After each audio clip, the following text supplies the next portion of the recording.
All right, that gentleman on the right-hand side of the screen is Joe Concha. Democrats want Biden to make Trump's conviction a top election issue. Do voters care, Joe? Well, the fact that Adam Schiff is running to CNN to urge Joe Biden donor and Manhattan judge Juan Merchan to jail Trump, that tells you the whole end game here. To answer your question, Stu, I think Democrats are panicking about not being able to beat Trump at the ballot box with an 81-year-old version of Joe Biden, who's clearly lost his fastball if he even had, a knuckleball at any point. So the solution is to jail him, and this is America in 2024. But I think this convicted felon label will have as much impact as calling Trump an impeached president. In other words, not much at all, if any, because if we're talking about not a felony where it's assault and battery or kidnapping or murder, but falsifying a business record 8 years ago, does anyone really think that this so-called crime will change any votes in places like Pennsylvania, Michigan, Wisconsin, Nevada, Arizona, Georgia? Voters there are far more concerned about inflation, about crime in their neighborhoods, about illegal immigration, about allowing hundreds of terrorists into this country, according to the FBI terror watch list, and about a world that is increasingly unstable overseas. So you talked about it earlier this hour, Stu. Look at the numbers. In the span of 3 days, the Trump campaign has raised more than $200 million. Let's put that in context. The Biden campaign raised $50 million total over the past month. So when you look at 1/3 of that $200 million comes from donors who have never actually donated to the Trump campaign before, whether it be 2016 or 2020.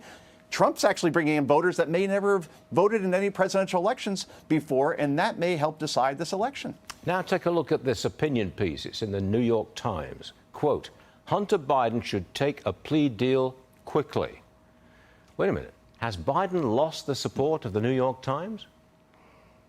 Well, at least one opinion writer anyway. But I think sacrificing Hunter here, Stu, with a slap in the wrist, a little jail time through a plea deal, accomplishes what the Biden campaign needs, and that is Hunter Biden's trial out of the news cycle as quickly as possible. The longer this drags on, the more it eats into time about the media discussing Trump's trial and tribulations. And the president's son is clearly a liability and has been for some time. We all know that. And Democrats just want this to go away. And the best way to do that is through a plea deal and just get it in and out of court as quickly as possible. Just get it out the way now, or as soon as possible. Yeah. You got that right, Joe.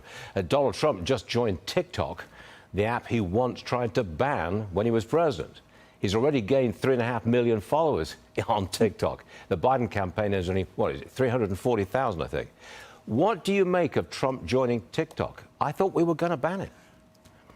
Yeah, Trump wanted to during his presidency, and he may do that very well when he becomes president again if he wins in November.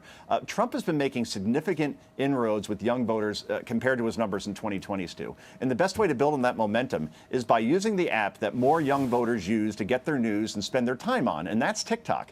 So Trump just is doing what Joe Biden's been doing for quite some time. But you look at these numbers, it's incredible. Trump joined over the weekend and now has more than 10 times the number as Joe Biden's campaign with that ridiculous avatar that they have there. So I just find that amazing. So if Donald Trump wants to reach voters that don't watch cable news, and that's primarily, a majority of young voters, this is the way to do it. And it's a smart strategy, quite frankly. And then when he gets into office, then he can take care of TikTok. But he has to get there first, and that's the point of all this. Joe, I know you're writing a book on the 2024 campaign. I'm just wondering if you went to the big fight night in Newark, in New Jersey, this weekend, because the reception that Trump got was simply astonishing. 16,000 people at the Rock in Newark, the home of my New Jersey Devils.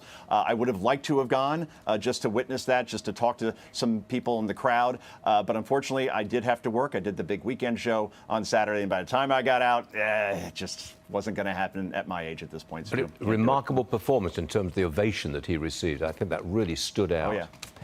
He's got the support of fight fans, that's for sure. Joe Concha, we'll see you again real soon. Have a great day. See you later. You need to watch this if you struggle with feeling heard.